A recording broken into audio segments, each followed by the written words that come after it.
Halo teman-teman semua, selamat datang kembali di channel kami, The Girl Education. Hari ini yuk kita akan bahas lagi ya materi-materi dan latihan-latihan dari penalaran matematika ya persiapan UTBK SNBT 2023. Ya, bentar lagi ini tinggal menghitung hari lagi ya kan, tinggal seminggu kurang ya. Seminggu lebih ya, seminggu kurang mah mepet banget ya. Nah, ini saya punya dua soal ini ya. Dua soal aja, nggak usah banyak-banyak ya. Dua soal ini pastikan teman-teman bisa ya karena ini konsep ya mengenai biasa sih, ini pola-pola biasa ya.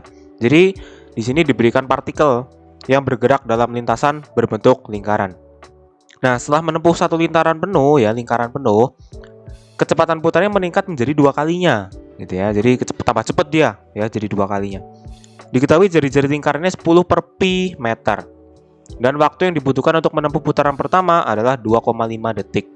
Ya, ini soal nomor 1, ini soal nomor 2. Oke, tapi sebelumnya ini saya punya kelas ya teman-teman ya.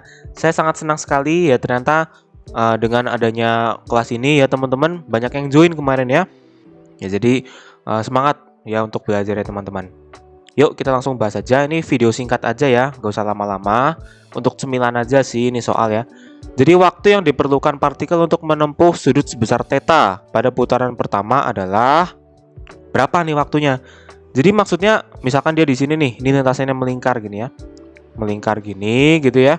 Nah, ketika dia misalkan sampai sini ya. Nah, sampai sini dia menempuh sudut theta ini ya, sudutnya theta. Nah, itu waktunya yang dibutuhkan berapa detik gitu ya. Nah, sekarang kita lihat datanya tadi apa? Diketahuinya kan jari-jari lingkaran ya, 10 per pi meter. Nah, kalau mau saya hitung jarak ya atau apa istilahnya ya, kalau di fisika kan namanya perpindahan ya, jarak ya. Jarak tempuhnya kan berarti keliling lingkaran ya. 2pi R, 2pi kali R, R-nya 10 per pi. Nah, pi-nya coret. Ya, jadi ini angkanya bagus nih karena ini 10 per pi, jadi pi-nya bisa ngilangin gitu ya. Jadi 20 meter. Oh, jadi ternyata apa? Keliling lingkarannya itu adalah 20 meter atau jarak tempuhnya 20 meter. Nah, tadi ditempuh dalam berapa detik?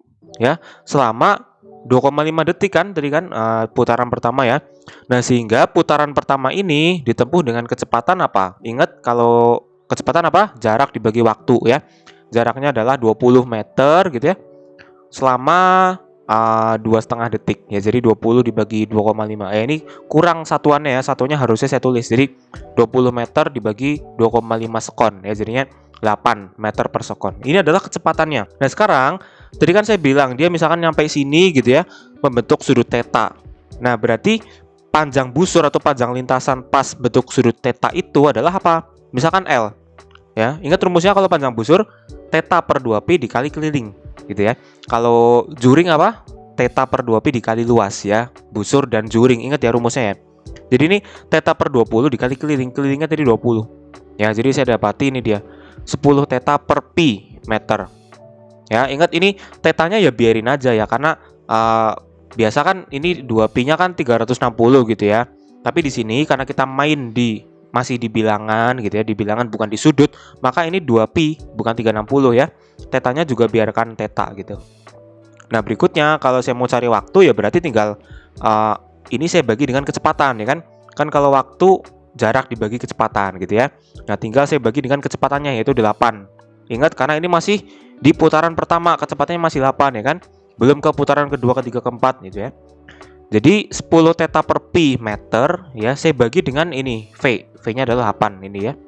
Nah, saya dapat seperti ini. Saya sederhanakan, saya bagi 2 semua ya. Jadi 5 theta per 4 pi sekon. Nah, jadi jawabannya yang A. Oke, paham ya? Ini walaupun ada konsep fisikanya sedikit, tapi enggak, ini sebenarnya matematika kok. Ya iyalah, orang rumus jarak kecepatan kali waktu gitu doang kan ya. Tinggal dipindah-pindah doang bisa lah ya. Oke, untuk nomor 2 ya.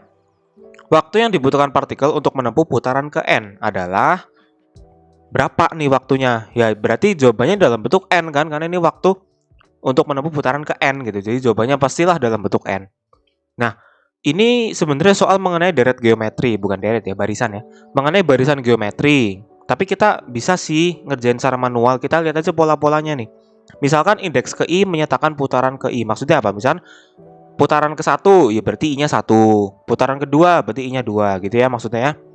Nah, kita bisa selidiki polanya nih. Nah, putaran pertama, jadi saya notasikan V1. Kan ini indeks ke I ya. Ini indeks namanya 1. Jadi putaran ke 1. Saya tulis V1. Tadi kan udah dicari ya 8 meter per sekon.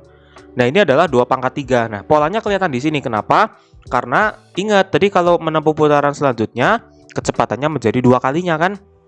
Nah, berarti untuk putaran kedua ya, ini adalah 2 kali dari V1 ya. V1-nya 2 pangkat 3. Nah, 2 kalinya berarti kan 2 pangkat 4 gitu ya. Nah, begitu pula yang putaran ketiga. Nah, putaran ketiga kan berarti jadi 2 kalinya dari si V2 ya. Jadi ini 2 pangkat 5 ini. Ya, ini 2 pangkat 4 saya kalikan 2, jadi 2 pangkat 5. Nah, dari sini polanya udah kelihatan. Jadi ini kalau V1 ya, ini 2 pangkat 3. Kalau V2 2 pangkat 4, V3 2 pangkat 5.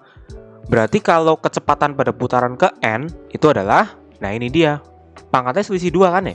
V3 jadi V5. Jadi ini 2 pangkat N plus 2 meter per sekon. Nah, berikutnya karena saya udah dapet V, kecepatan putaran yang ke N gitu ya, putaran ke N, tinggal saya bagi ya jarak dengan si V-nya itu ya. Jadi jaraknya adalah 20 gitu ya. 20 meter tadi ya. Ini satuannya lupa saya tulis tapi nggak apa-apa lah ya. Nah, pokoknya gini ya. Jadi S per V, jadi 20 dibagi V. V-nya adalah 2 pangkat N plus 2 ini dia. Ya, kemudian ini saya sederhanakan. Jadi 20 itu adalah apa? 4 kali 5 ya. 4 itu adalah 2 kuadrat ya. 2 kuadrat kali 5 per 2 pangkat N plus 2. Jadi gini, ini sifat eksponen ya. Jadi penjumlahan saya pisahkan. Nah, jadi bisa saling mencoret ini 2 kuadratnya. Ya, jadi 2 kuadrat hilang ya. Tinggal 5 per 2 pangkat N detik. Ya, ini kurang detik sebenarnya. Ya, tapi teman-teman tahu ya jawabannya pasti yang D ya. Nah, oke, jadi segitu dulu video dari saya. Ini video singkat ya. Jadi untuk cemilan aja ya. Jadi jangan lupa belajar terus ya, karena UTBK sudah dekat, tinggal menghitung hari. Jangan lupa follow Integral Education untuk mendapatkan video-video lainnya. Like, comment, share, dan subscribe ya. See you and goodbye. Dadah.